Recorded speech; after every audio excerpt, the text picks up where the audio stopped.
The announcement echoed through the airport terminal like an insult he had long grown used to. "Sir, I'm sorry, but that seat isn't available for your kind of ticket." The attendant's polite smile barely hid the dismissive tone.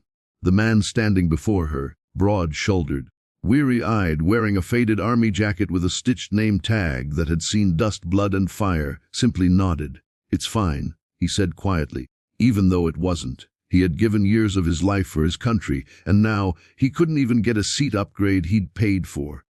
Behind him, his little girl tugged on his sleeve, her pink backpack nearly slipping off her shoulder. "It's okay, Daddy. We can sit anywhere." Her innocence disarmed the humiliation he felt.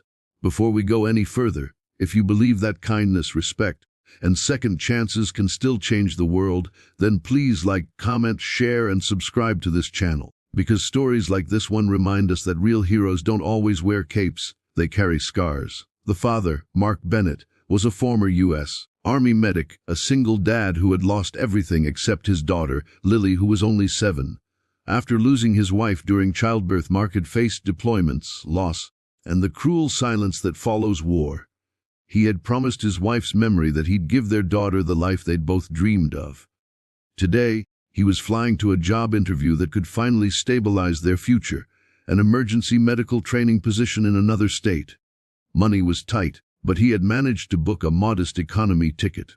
When he reached the airport, a flight attendant told him there was one first-class seat open for a small upgrade fee. Mark used the last of his savings, because for once he wanted to show his daughter that her father could give her something nice. But fate had other plans. When they arrived to board, another passenger, well-dressed, wealthy-looking, the type who never waited in line, had demanded that same seat. The airline apologized and told Mark that the system error meant he'd have to return to economy. The rich passenger smiled smugly as he took the seat meant for the veteran. Mark said nothing. He simply held his daughter's hand, guided her down the aisle, and took his place near the back of the plane, next to a window that overlooked the glowing runway lights. Lily pressed her nose against the glass. "It's so pretty, Daddy," she whispered. Mark smiled faintly. "Yes, sweetheart, it is." As the plane lifted into the dark evening sky, turbulence began to shake the cabin slightly. Nothing unusual at first. The crew moved calmly, passengers murmured, and Lily began drawing clouds on her small notepad. Mark's thoughts drifted to the job interview waiting for him in the morning. He couldn't afford to fail. Not this time. But 12 minutes after takeoff, the plane jolted violently, and a loud popping sound ripped through the cabin. The lights flickered, oxygen masks dropped from the ceiling, and screams filled the air. Lily's hand gripped his arm tightly, her eyes wide with terror. Smoke began to rise from the midsection of the plane. A sharp smell, burning insulation, filled the air. The pilot's voice crackled over the speaker. "This is your captain. We're experiencing a mechanical issue. Please remain calm and seated." But the panic had already begun. A flight attendant stumbled as she tried to reach the source of the smoke, passengers shouted prayers, and one man tried to open the overhead bin to grab his bag, only to be pulled back by another. Mark's training kicked in. Years of battlefield triage, years of staying calm while chaos erupted around him. He knew exactly what to do. He told Lily to keep her mask on and stay put, kissed her forehead, and then moved fast down the aisle. A flight attendant tried to stop him, but when she saw the calm authority in his eyes, she stepped aside. Smoke was thick near the middle rows. One of the electrical panels had caught fire, likely from a short circuit. Passengers coughed, some fainted. Mark grabbed the onboard extinguisher, kicked open the panel access, and began dousing the flames while shouting for passengers to stay low. The fire sputtered out, but not before burning part of the wiring that controlled the cabin lights and air systems.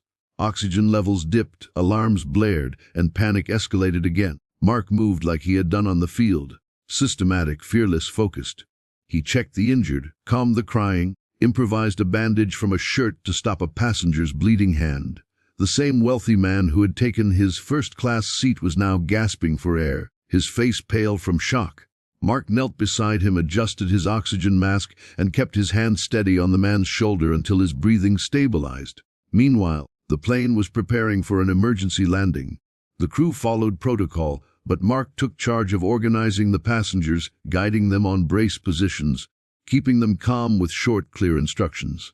When the plane finally touched down, Hard and fast, the wheels screeched, the fuselage rattled, and luggage flew from overhead bins. Mark shielded his daughter with his body, whispering, "We're okay, baby, we're okay." Seconds later, the plane came to a stop amid the flashing lights of emergency vehicles waiting on the tarmac. When the doors opened, smoke poured out, and firefighters rushed in. Paramedics began checking passengers, and that's when the crew pointed toward Mark. That man, he saved everyone. The captain, visibly shaken, approached him. "Sir, who are you?" Mark simply said, "Just a medic, sir." "Used to be." The rich passenger from first class staggered toward him, his expensive suit torn, his hands trembling. He looked at Mark with tearful gratitude. Thank you. I didn't know." Mark stopped him gently.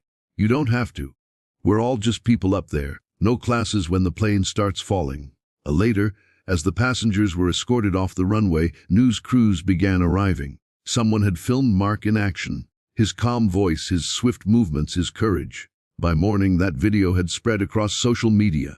Veteran saves plane in mid-air emergency. Strangers praised his heroism, airlines issued statements of gratitude, and donations poured in for him and his daughter. But what mattered most to Mark was when he received a call from the hospital that had rejected him 2 weeks earlier. "Mr. Bennett?" the voice said, "We saw what you did. We'd be honored to have someone like you on our team." That night, as Mark tucked Lily into bed at a nearby hotel, she whispered, "Daddy, you were a hero today." He smiled softly, brushing a lock of hair from her face. "No, sweetheart. I just did what anyone should do when someone's in trouble." She smiled back, half asleep. "Then I want to be like you when I grow up." Mark looked out the window at the blinking runway lights in the distance. He thought of the first-class seat he'd lost, the humiliation, the years of struggle, and realized something profound. Life had denied him comfort many times, but it had never denied him purpose. His wife's last words echoed in his mind. "Promise me, Mark, that you'll never stop saving people." That night, he finally felt he had kept that promise. When the morning news replayed the footage, showing him carrying a child from the smoky cabin, guiding passengers with unwavering calm, Lily pointed at the screen. "That's my daddy." Mark laughed quietly. "Yeah, that's us.